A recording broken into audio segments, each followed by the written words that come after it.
dhalinyarada ku dhaqan magaalada Buuqoodle ayaa waxaan ka wareystay ahmiyadda uu dalxiisku u leeyahay dhalinyarada Soomaaliyeed iyadoo sanad walba oo dhamaada dhalinyarada Soomaaliyeed ay u kala gooshaan gobolada dalka Soomaaliya sida ay u dalxiisaan una kala baran lahaayeen dadka iyo dalka. haddaba waxaan mikrofoonka telefishinka qaranka Soomaaliya la dhex qaaday shacabka ku dhaqan magaalada Buuqoodle iyagoona iga warbixiyay ahmiyadda iyo waayo-aragnimada uu leeyahay dalxiiska loo kala goosho gobolada dalka Soomaaliya. magaalada Buuqoodle iyadoo aan lahayn goobaha loo dalxiis tago, haddaba waa kuwan qaar ka mid ah dhalinyarada ku dhaqan magaalada Buuqoodle وأنا ميكروفون كتلفزيون قرن الصومالي لا دحقاده. هذا كهالله فائدون كلية هي يكون يلا ما أورن كرنا لكن إن شاء الله تعالى وحن افتيمن دون أنت ومهم سن سعودك يا مدى الحيس كا عتك قبل هذا كلا دلك الصومالية وحولية هي أما دلك الدنيا ده وحولية هي دارت دل برشة يدتك أدبرته دلك أدبرته هكا أنا قدك وحا شراء بلشوين بدن الصوماليات كنا قبل هذا دلك oo ahaantii aad u wanaag badan oo mararka aad barataan kaaga wanaagsananaya bulshadii kale aad ku dhexnool boosas waan tagay gobolada inta badan Soomaaliya waan tagay galkacyo waan tagay meelo badan waan tagay run ahaantii aniga waliba matalaya qayb waxaan ku matalaya inaan dalka soo barto qaybna waxaan ku matalaya inaan sports ahay. Cabdiraxmaan sanadkan ku qorshaysan tahay inaad dalxiisto way qorshaysan tahay sanadkan wax badan baa qorshaysan socdaal badan baa qorshaysan caasimada dalka ugu horeysa Muqdisho hadii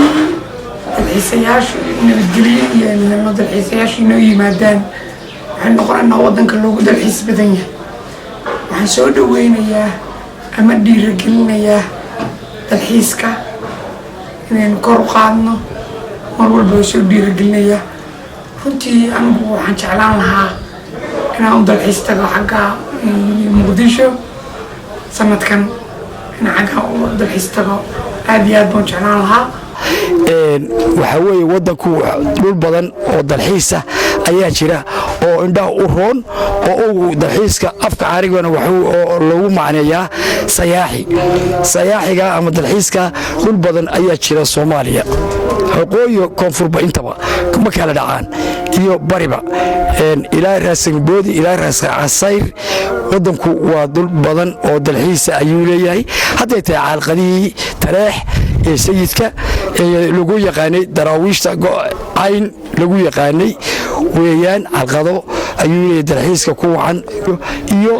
iyo bashir waxaan ku taabay ahmiyad intee leeg bulshada Soomaaliyeed u leeyahay dalxiisku. bulshada wuxuu leeyahay wax weyn buu leeyahay dhaqaalu soo gelin karaa aragtibi soo gelin karaa bilictibi soo gelin karaa wanaag laga bixiyo ayuu soo gelin karaa iyo barnaamij laga bixiyo iyo sumadaada wanaagsan iyo ummadda la nabadgeliyo cid kasta ku timaada. dalxiiska waa dhulka la isku dhaafi weeye ama wax dakhliga ka soo galo wax ka soo galo wadanka suumadiisa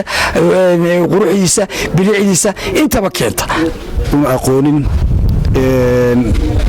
taas oo faa'iido leedahay faa'iido kale uu yeelan karo muxuu ahaa dalxiisku waxa noqonaya qofku inuu ka helo dad badan oo Britoola haduu u soo baahdo waxyaalo baan u qaban karaya sababtoo waxa la yiraahdaa